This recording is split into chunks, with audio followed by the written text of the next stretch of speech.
So I'm excited Sweet. to speak with you because I'm so excited to talk to you too. thank you. Oh, Yeah. there's a lot to celebrate. You just celebrated the anniversary of One for Jackie, which is now One More for Jackie as a Yes. reissue. So it's been exactly about a year, right? Yes. Yeah. It's the first version, One for Jackie, came out October 27th of last year. So yeah, just a little over a year that it's been in the world, and happy that the deluxe is here too. Me too. So obviously there's a lot to unpack with with this record and what it's about for people who aren't aware of it. But before we like sort of dig into the subject matter and specific songs and stuff, just in general, now this record that meant so much to you and was obviously a big process to put out there into the world has Mhm. been in the world for a year. Like Yeah. looking back on how it's been received or just like the whole experience of touring it, like is there anything that, it's an open-ended question, but like processing this whole past year, what sticks out to you about that? Yeah, I mean, that's a great question. I think what stands out the most, post having this record out is just connecting with people after shows, and realizing that the grief that I went through to eventually record and write songs about loss and losing my mom, ended up resonating with some people, and yeah, it's definitely just made me feel less isolated in that emotion. And that's probably been the best part of having the album out, is just finding community in that. Do you have any stories, not like obviously mentioning names or anything, but like any stories that have stuck out to you, either by people who've approached you in person or maybe reached out to you on social media or whatever, saying how this record helped them? Yeah, I mean, I guess just generally, it's been a lot of feedback, without getting into specifics, obviously, of other people's experiences or loss. Yeah, just a lot of folks, whether it's me meeting people, at the merch table after a show, or like what you're saying through a message or an email, just sharing that they've had similar experiences, of losing parents or loved ones, in similar circumstances that I lost my mom, but that it's helped them in their own process of mourning the people they love, which again is just, I feel like the point of why I made that record. So it's honestly the most validating kind of feedback that I could possibly get from anyone.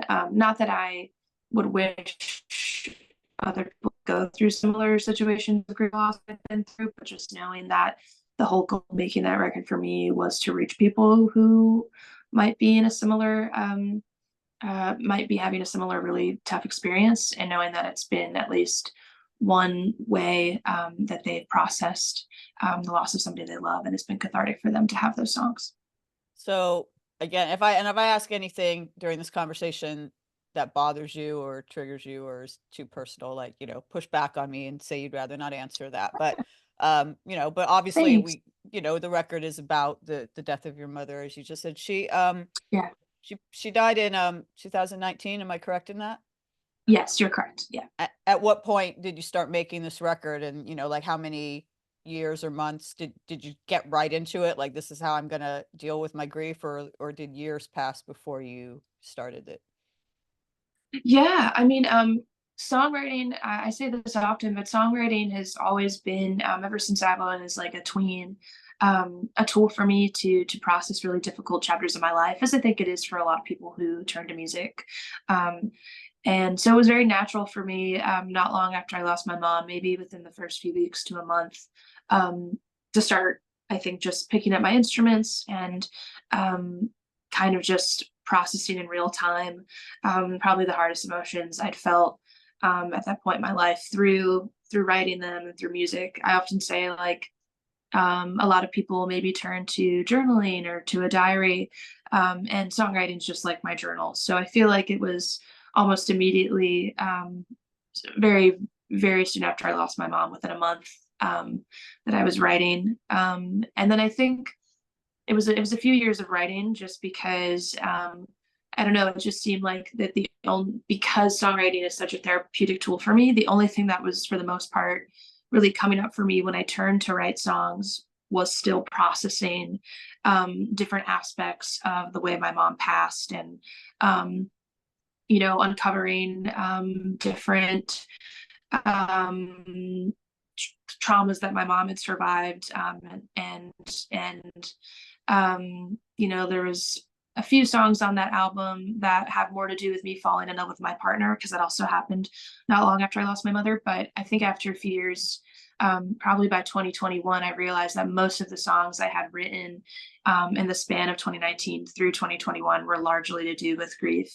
And I feel like to kind of um, bookend or close a part of that chapter of my journey, I feel like I needed to record it and to put it and compile them together. So by the time I recorded the record, it was in 2022, and had been, you know, multiple years obviously since my mom had passed on. But yeah, it took me from 2019 to 2022 to gather the songs and be ready to record them. That's an interesting bit of information. You just mentioned that you were falling in love with your partner at while you were dealing with the very fresh grief of your mother's loss. Like, I don't know how much you want to talk about that, but that must have been a really there's a lot of people, if they were going through what you were going through, who would not be in any position to get into a relationship. And it also, I imagine, would be difficult for someone getting into a relationship with someone who's dealing with that. Like, how did that inform this record? Yeah, and that's, yeah, absolutely. I felt for the most part, I wasn't expecting to fall in love with my partner, and he felt very closed off to that, honestly. But it just so happened that a friend kind of in a very sweet and kind of middle school way kind of matched us together a few months after I'd lost my mom. And again, I went into everything, like the even the couple dates that we'd had, with a very casual mindset and a very candid, like, you know, I just lost my mom. I don't know how available I think I really am going to be. And my partner was just so, um, they just created such a safe space for me. Like, they very much were like, you don't have to talk about anything you don't want to talk about, but like, when and if you want to talk about any of that with me, like, I'm here to listen. And we're, you know, just so patient. And we'd known each other. We were acquainted. We had been in the same a friend group. We had a lot of mutual friends, even though we weren't super close before we dated. Um, and they just ended up revealing themselves to be just this wonderfully kind, grounded, and incredible person. And um, honestly, falling in love with him was such a crucial part of my healing journey as well, because while I was really reeling and going through the hardest thing I'd ever experienced in life, I was simultaneously experiencing, oh, I'm gonna get emotional talking about it, simultaneously experiencing the most love and kindness, I think, that I'd ever received from somebody romantically ever. And in a way that was you know, very I don't know. I just felt a lot of safety with them pretty immediately, and very cared for. And we're still together. It's been probably 5.5 years we've been together. But yeah, it was a wild experience for me to lose my mom and then almost immediately like fall in love in a real way for the first time. And then the pandemic happened very shortly, Yeah. after the loss of your mother, which I can only imagine. I mean, I guess you were doing all the music. A lot of people, obviously, whatever their circumstances were, a lot of artists were turning to music and being Yes. creative during that time. But how did that play into making this record? Because I imagine yeah, that's a lot. Like, new relationship, grief, worlds in chaos, isolation. You're not, I imagine at the time, you're not touring or doing Nope. gigs. Your Right. livelihoods take it away. Like, how did how did I guess it's a multi-part question, but, like, Yeah. how did that inform this record? But also, like, how did making a how did this record, like, kinda sustain you or help you do when all that stuff was going on as well? Yeah. Yeah. I mean, I think it, in the way it informed the record, I think it, the pandemic, you know, because so many of us were just at home and having a lot of time for self-reflection um and I don't know, just I feel like I was able to really go inward in that period of time. And um I mean, maybe that is part of why the record ended up coming out the way it did, because I feel like maybe I just had way more time to sit in those heavy feelings and keep writing about different angles of what I had been through, because I just had a lot of time on my hands. Um, and also, I feel like I had it not been the pandemic and it had not been a time where I was, you know, like a lot of people living off of unemployment in California and just staying home. Um, there was I had more time than I'd ever had before on my hands, where I was able to um, kind of.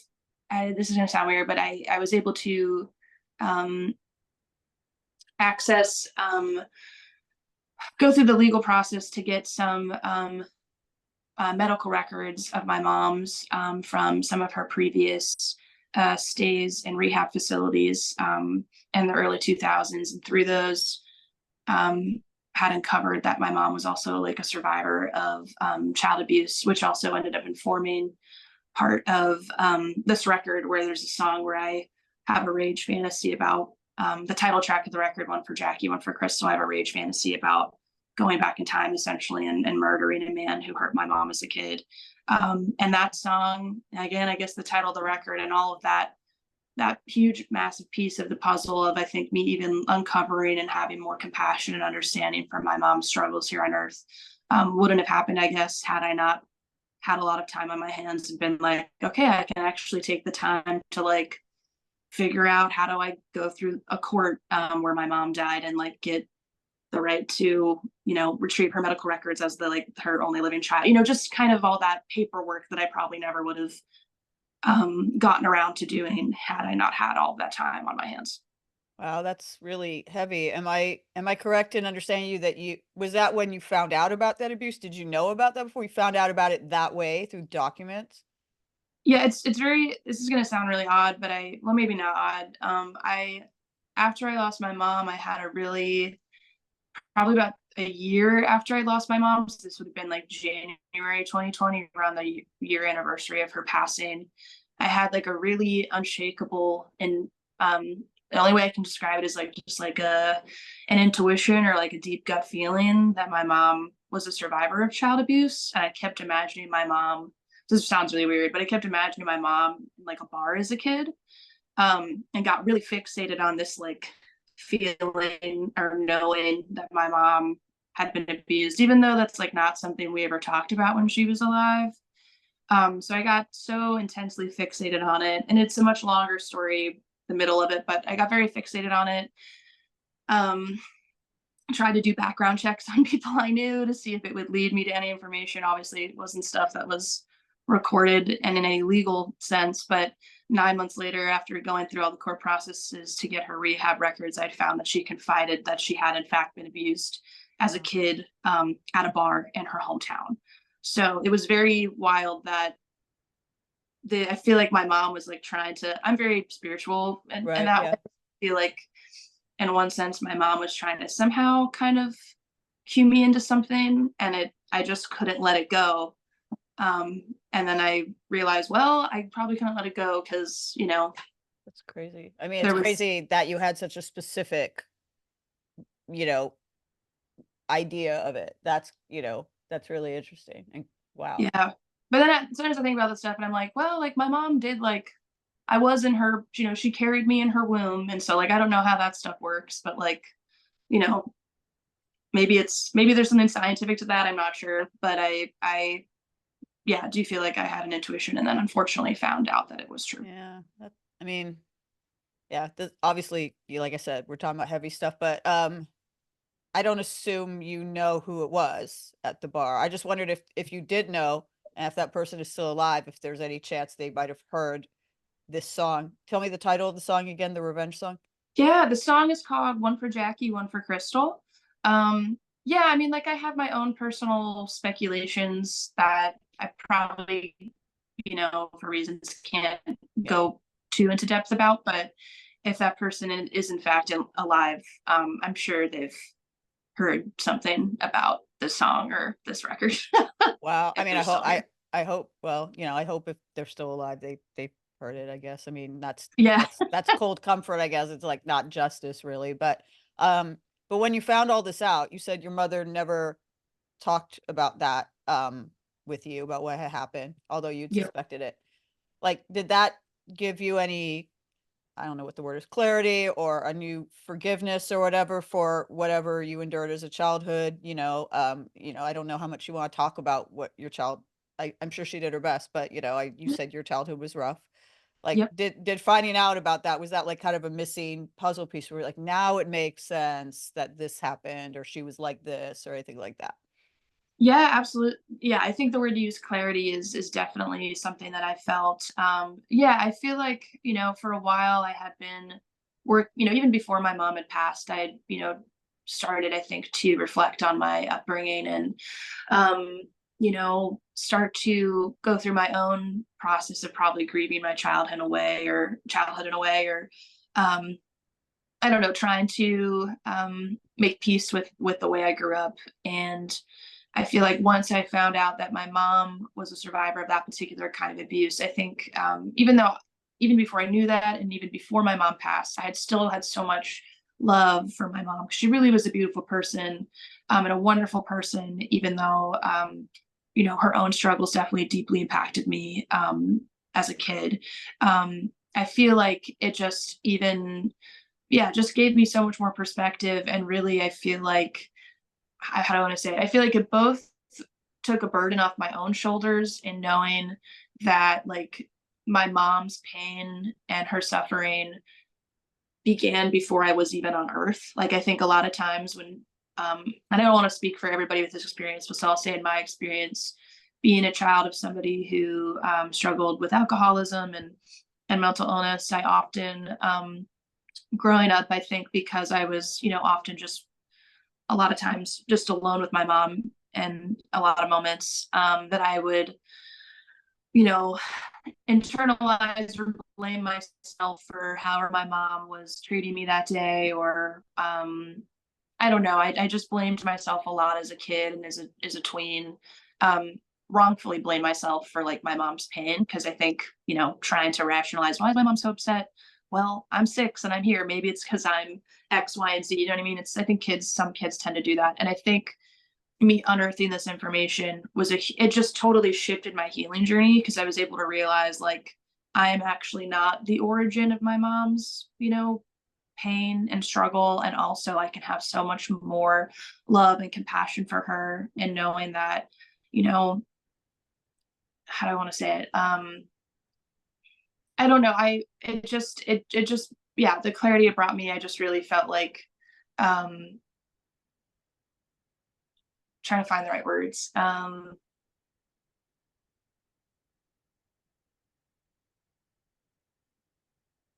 Yeah, I mean, it just shifted the way I viewed my mom as a person. I think I realized, like, one, how what a miracle it was for her to make it as far as she did in life, in terms of, like, actual lifespan. How um it made me really, I think, angry on her behalf, that, like, you know, if people had knowledge about her being abused, that there wasn't anybody to interfere and to protect her as a kid. Yeah.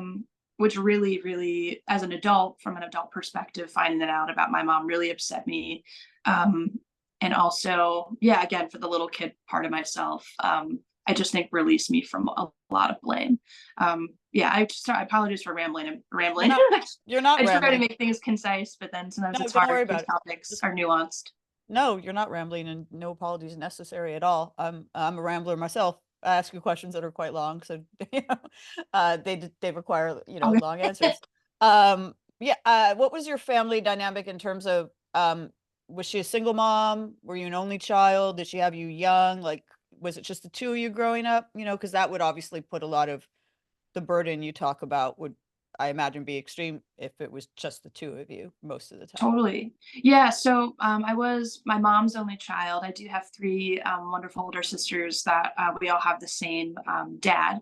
And my parents were together up until I was 11 or 12. But a lot of the time, my dad, just he worked really long hours. And, he was a doctor and a surgeon. So, like, he could be gone on a case for like 12 hours at a time. Just he wasn't all, like, my dad was very much around, but just quite literally his job. He would be at the hospital. And so there was a lot of time with my mom also at in the earlier part of my life, being a stay-at-home mom, we did have just a lot of time together. And then eventually, when my parents separated, I was like around, I think I was 11 when my mom first moved out. Then when they would, split the time with me, then there was really a lot of time where it was just my mom and I, if I was, with her that week, or, that part of a week or a weekend, whatever the alternating schedule Yeah. was, week to week. So, there was a lot of one-on-one time. And I do think, yeah, again, just, I think because I don't know, because of that, because I didn't have, because my mom, like I didn't have like a sibling that I shared with my mom. Um, I mean, that my mom only had me. Right, right. Obviously, I wouldn't share a sibling with, because there was another kid that Yeah, my yeah. mom had had. Uh, That's sorry, that was the wrong. I tried to I word it knew what right. I you did meant. have a sibling for my mother. Right, right. I knew I what do you have meant. siblings for my dad. Right. But yeah, because I was my mom's only child, I feel like there was, growing up, there was nobody really else to like, no other peer or like person to kind of share that burden of, being the kid in that household of somebody, struggling severely with alcoholism and mental illness. So I often felt, yeah, very, um, just, I guess, and just very codependently, almost just like very much in that with my mom, without Right. anyone else to intervene a lot of times. I was gonna ask if there this might not have even been a term that existed then, but it's a term we all know now, like parentification.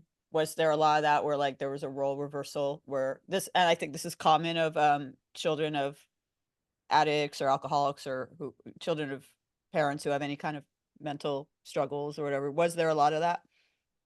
Absolutely. Yeah. I mean, I would say for my personal experience and upbringing, like, all of my material needs were provided for by my parents, especially my dad. But a lot of I did feel very much like the responsibility of a caretaker in terms of like both emotionally and sometimes just quite literally like, um without going into like really detailed stuff, but there would be nights like where I think, again, this is a common experience of kids, with caretakers or parents who are struggling with addiction, like, yeah, like being the role reversal of being like, okay, I have to make sure I get my mom to bed, or like I might have to get my mom dressed today, you know what I mean? Like there was stuff, Yeah. to that degree of, yeah, totally dysfunctional role reversal, which again, I'm lucky that I've had a lot of therapy and a lot of, um, time out of that environment and in a space where I'm, totally safe, for many years now, to kind of be able to have perspective on that. And again, like obviously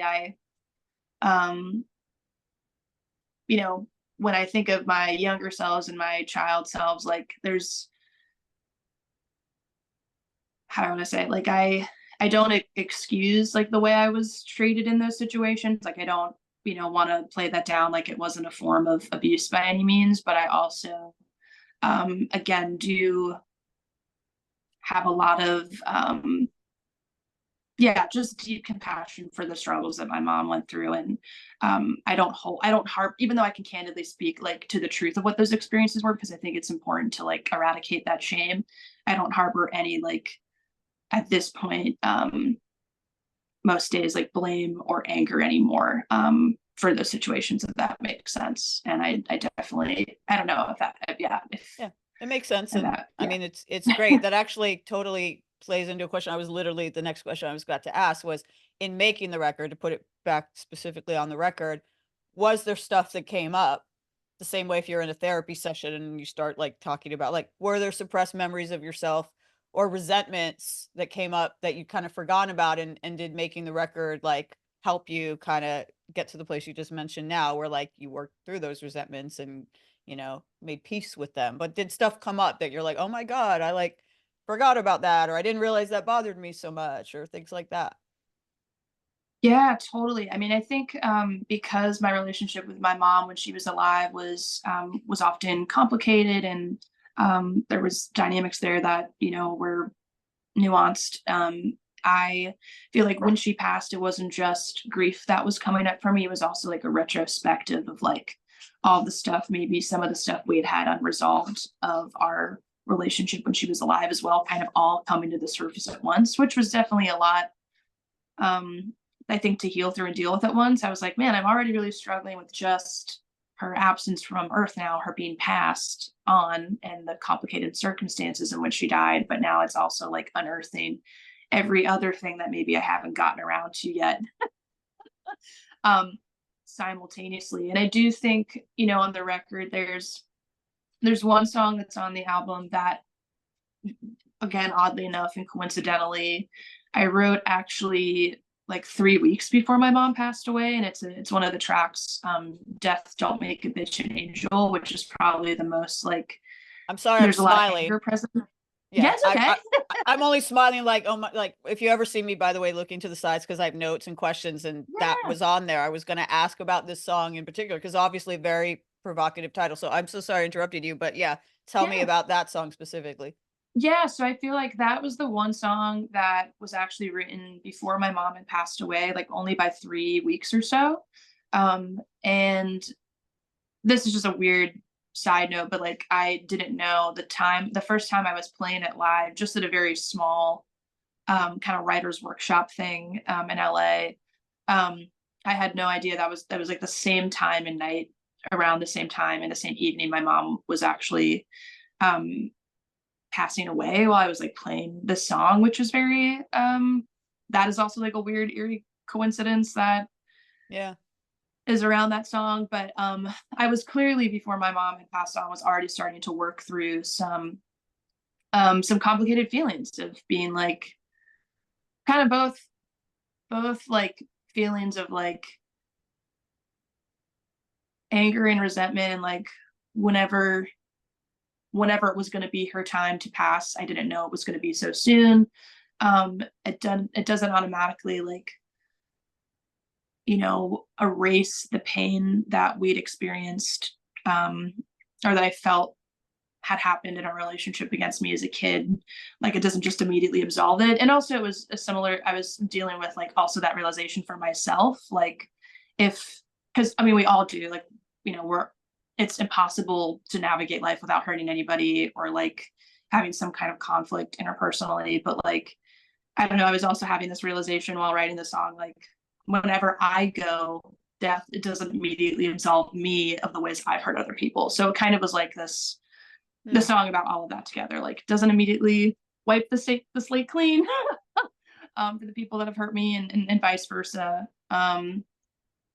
And yeah, again, that's that's probably, I would say that's honestly of a record that is so largely about death and loss, and mental health, and abuse and all of that. I probably would think that is probably one of the darker songs on the record, if there had to be. Yeah. um, yeah, I feel almost kind of bad chuckling, but you chuckle, so I chuck. But like, it seems like you yeah, have, despite the fact that this is, at times a very dark record about very dark real life stuff, it seems like you have, for lack of a better way to put it, you have a sense of humor. You can laugh yes. at yourself or laugh at your circumstances. Were you always like that, or actually did making this record kind of help you see the dark humor in certain things? Yeah, I mean, I think humor's always been a coping mechanism for a lot of stuff, and I think a lot of my, um, I, yeah, I think I leaned into that a lot, like throughout my childhood as well, to like appease people or to make friends or to just process stuff. I feel like humor has always had a lot of roles in my life. Yeah, So, but but yeah, the dark humor has definitely been around. the record obviously is a heavy record. I guess you could call it a concept record, but yeah, it's an ambitious record. I watched the documentary, like the mini documentary about the making of One Yeah. for Jackie, and correct me, I hope I got it right, but did you have this record done before you got with Warner Brothers, your current label? And it's your second record and second album, and your previous label like rejected it or was like, what, this is not what we want from you. This is too much. Like, am I correct that this record got rejected before? Yeah, so it's like I had an offer from a record label. I hadn't like signed anything yet, but I had an offer, I think, in play from a label. Um And it was after they had heard the acoustic, just the vocal guitar demos of all of the songs that are on One for Jackie. So just me playing it down, very simple recordings, demos, one take kind of vibes, just acoustically of the record. And I think they had, you know, we'd been talking and they had an offer to me before I went into the studio in Texas in like September of 2022. And then yeah, they I made most of the record. It wasn't like mixed yet by any means, but it was all tracked. And yeah, I think we had passed that along, being like, this is how the studio sessions went with this music. And I think what was kind of funneled along back to me was they I don't think were super into the direction that I had taken the songs, and essentially kind of just like rescinded the offer.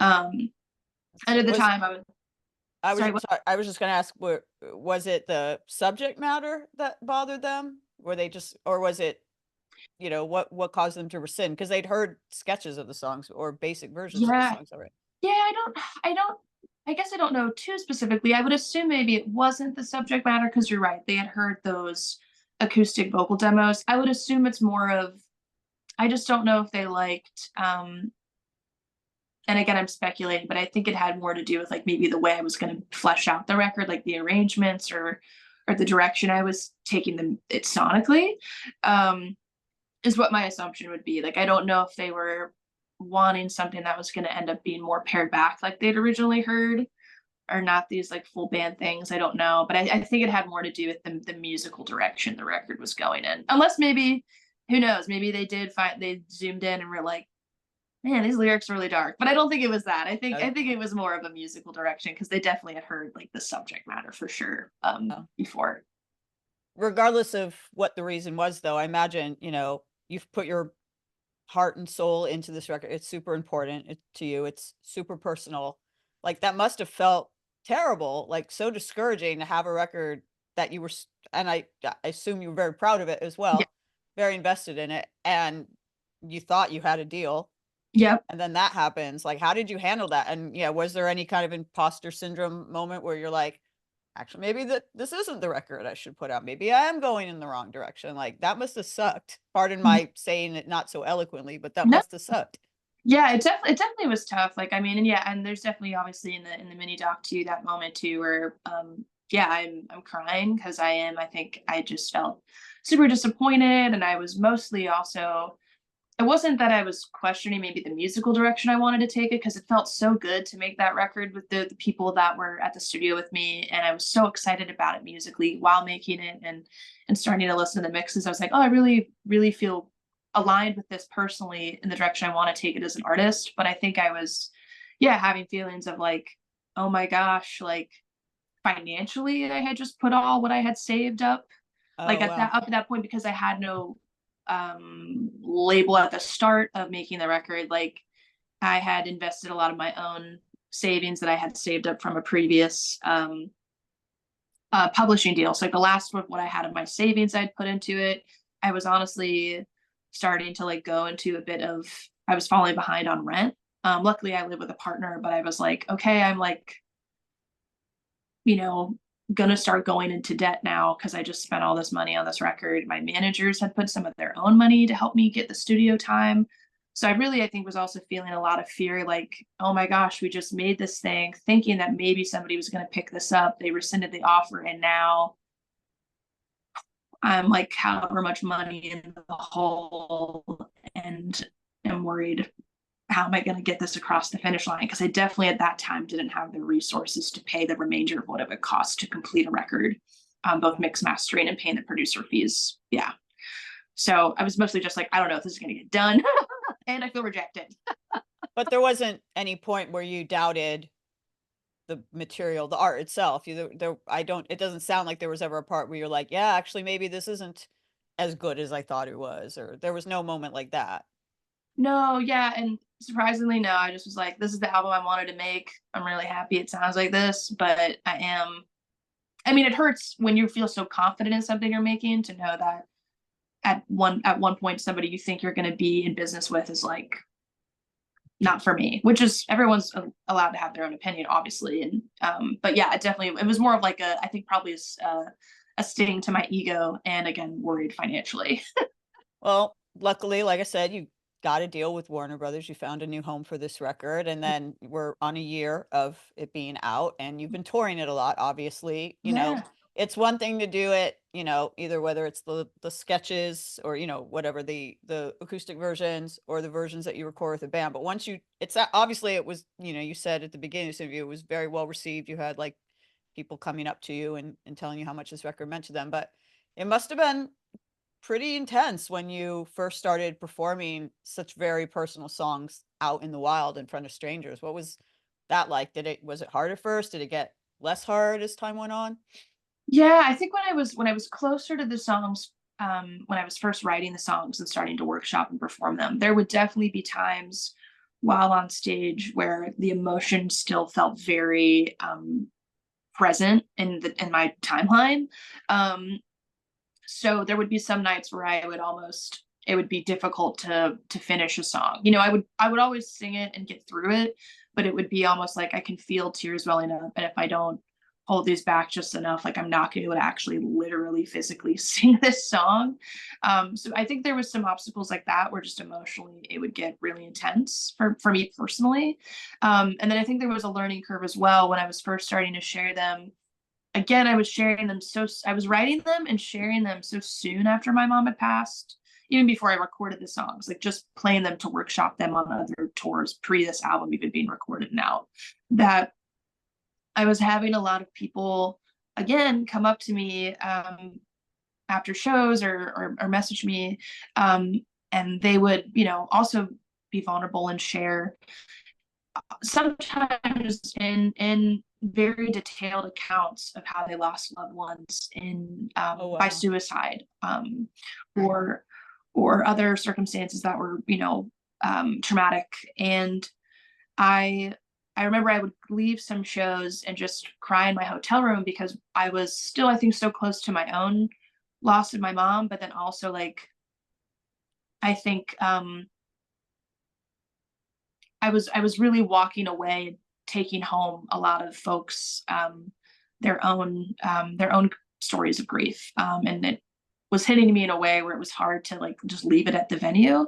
Yeah. I think now, this many years into playing these songs, I'm a bit better at being able to be present with somebody a moment if they're sharing something with me that comes up for me, that comes up for them, that's very personal and is related. So like the subject matter is very much related to what I'm talking about, but I can be with them in that moment and talk with them, after a show and be present with them, but leave that in the moment it's happening without taking it back to my hotel room. Because sometimes it's like you're hearing like tens and tens of really intense ways that folks have lost the people that they deeply love in a night, and I feel deeply, and like it's hard not to.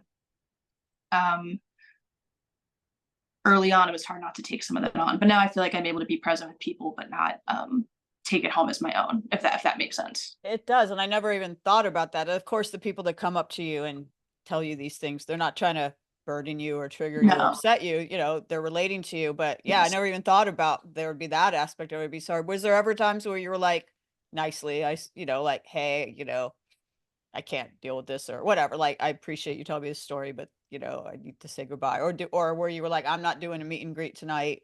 I'm just going straight to my dressing room after the show or straight to the van or the bus or whatever.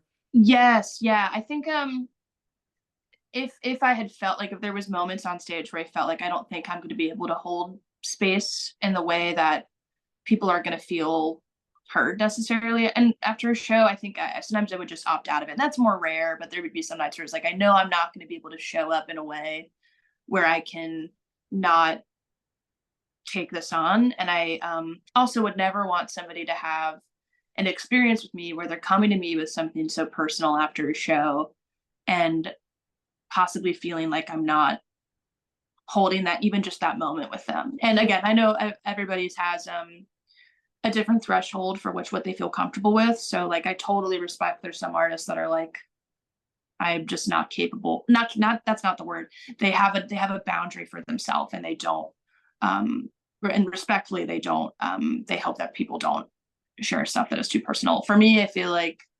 um, again, it's just something I've had to learn over time to be able to just hold the moment with them and then remember that like that goes with them and I don't have to take it back with me. But yeah, there's definitely been some self-care moments where I'm like, I'm just not going to go out tonight because I know I won't be able to, Yeah. yeah, really be present. Are there certain songs off One for Jackie, that seem to resonate most with your audience? And also, I guess I'll make it a two-part question. That resonate most with you, that are like the most cathartic or emotional for you to sing live? Yeah, I think the songs that I've noticed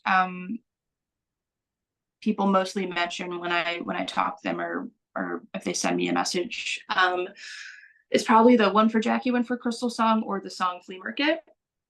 Um and yeah, I think you know, the one I unfortunately I think there are a lot of people that are either survivors themselves of sexual abuse or love people that have been survivors. So I think that song tends to um, that's brought up a lot when I meet folks after shows and Flea Market as well, because that song is more, you know, it's stream of consciousness about grief, but also it's a song that I wrote a lot about like the guilt and shame that I'd felt as a kid, Mm, and having to kind of make peace with all those younger versions of myself and being like, there's, you know, the chorus is like, I asked myself, what could I have done? I was 6, I was 12, I was 21. So I think there's a lot of folks that have found themselves in similar situations that I grew up in, where maybe they're on their own journey of hopefully releasing self-blame yeah. and shame and guilt for stuff that really was never in their control or power as kids. So yeah, those songs I would say are the ones I get the most feedback about. Is that why, we've touched on spirituality a bit and, some spiritual moments you've had. And if people go on your website, they see there, there's this whole like tarot card, cool part of the website. Like you have your own tarot cards. And I'm looking at the titles here, but you have a song called Fortune Teller, you have a song called Mediums, Therapists, and Sheriffs. And Yeah. like, is your connection to spirituality or the supernatural or whatever, like, is that like, where does that come from? Yeah. I mean, I think I was raised very religious in the community that I grew up in West Virginia. I was raised very Catholic, and as a young kid, I also kind of like my other mom, who I would take piano lessons from, and also had stayed with her and spent and lived at her house a lot of the time. The first time my mom went to rehab, she was very spiritual and religious, not Catholic, but Christian. I don't know her she had a ton of faith, but in a way that was like how do I want to say it? It was less about like the rules of any particular religion. It just felt like she was very connected um to God, like her belief and her version of what God was to her. And I feel like that really probably like I don't know, probably just really influenced me as a kid to maybe be open to spirituality because I was so surrounded by and immersed in religion, I guess, as a kid.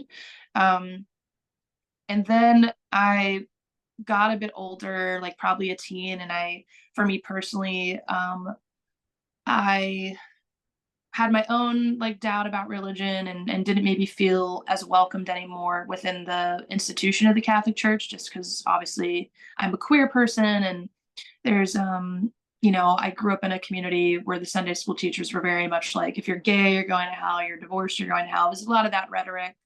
Mm, And as I got older, that didn't really make me feel welcome anymore and didn't really feel right anymore and didn't align, I think, with who I am as an individual. Not that I judge anybody for their vehicle in which they connect to spirituality, but I was realizing though that for me personally, Catholicism was no longer my pathway to feel connected to spirituality. Sorry about my low battery warning. I disappeared for a no, second. we're almost done. I've kept you for a while, but there was just so much to talk about. Yeah, and all good. But then yeah, as I got older and after I lost my mom, I would say the first few months after I lost my mom, I totally was like, nothing matters. None of this has a purpose. Like it's just nothing when we go. I was very, very like Yeah. I went very, very dark. Understandably, because I just experienced a really traumatic way to lose a parent. So like I just totally had lost belief or hope in anything for months. And then at a certain point for me personally, I got to a point where I was like, you know what? this really cynical, nothing is for any kind of reason at all mentality that I've been carrying with me doesn't, change the way my mom left Earth.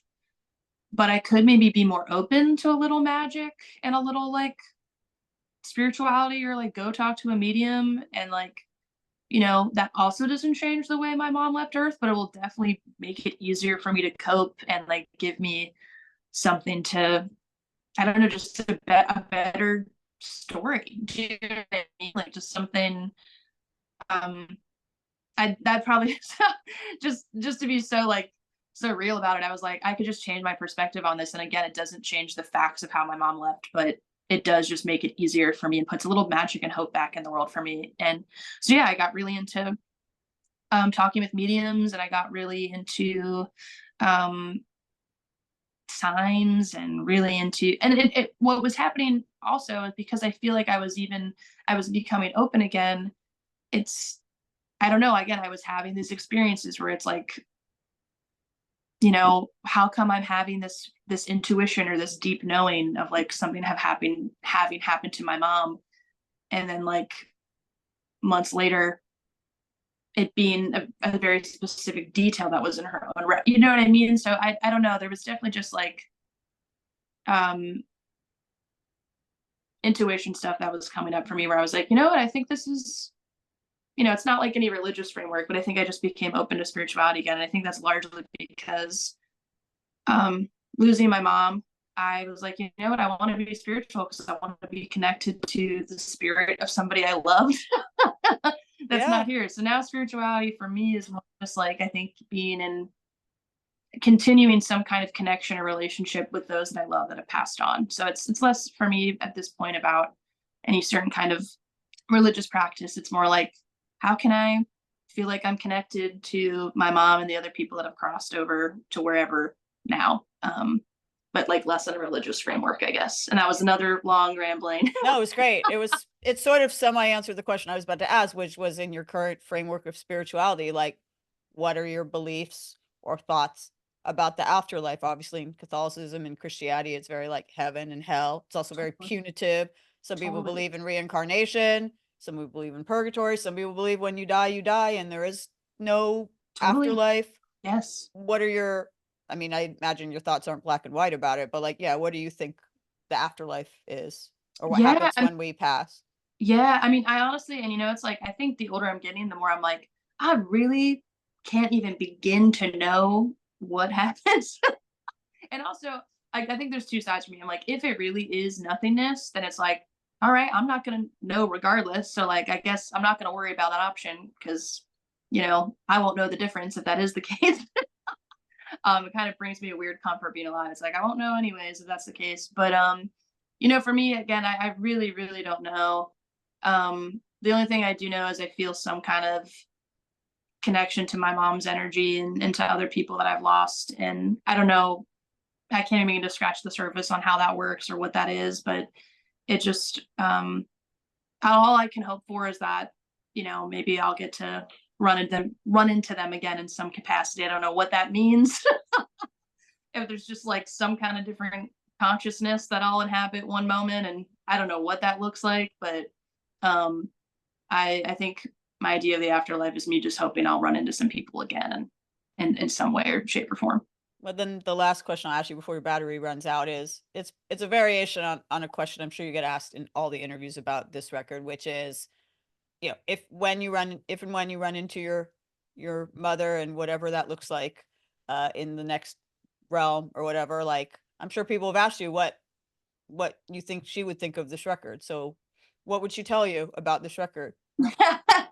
Sorry if I that's feel like a like, weird question, but like, no, that's a great question. I think part of her, to make me emotional, I think part of her would be really proud of me for being able to um just like, I think for my mom, I think a lot of struggle for her in her life was not being able to, was repressing and not feeling safe enough to share what she'd actually survived in her lifetime. So I think on one hand, I think my mom would be really proud because I've totally gone the opposite direction, I think, than most folks in that part of my family, where I'm just very like, this is what happened to the person I love. This is what happened to me. I'm not going to be ashamed anymore and hide and keep this dysfunction ongoing by repressing it or hiding it. And now, like for a living, I literally yell about all that stuff on stage. So I think she would be I think she'd be proud of the bravery and courage maybe it takes to be as vulnerable as I've been. And then I could see simultaneously both of it, her probably being like, "You got to write some songs not about me. Let's move on." I think she would kind of tease me a bit and be like, "Okay, we've had the record. That's funny. Well, I We've guess got to that explore a new topic." But I think she'd also be very proud. I think she should be. I guess actually then my actual last question will be what is next? Like, you had a record that was very specifically about, a person and, a part of your life. So for record album number 3, if you're already starting to look ahead to that, is it going to go in a completely different direction? Like what will you be mining for that record? Yeah, I think it'd be fun. It's interesting. There's some songs that I think I could see on my next album that still have a tether to not necessarily specifically the loss of my mom, but just my own. Like there's one song that I've written that's like it's called Last Pick Kid, and it's very much about like me just struggling to make friends for a large part of my childhood and like that feeling of being the last pick kid on the kickball, Mm, team, that kind of stuff. mm, Um, and then there's another part of me that I think I want to kind of explore, um, totally writing songs from just more like character perspectives and getting in the mindset of people that are not myself. Mostly because this last record was so personal and felt like I was like taking a journal entry and broadcasting it. And now I kind of want to be like, okay, I'm a songwriter, but there's also writer in that.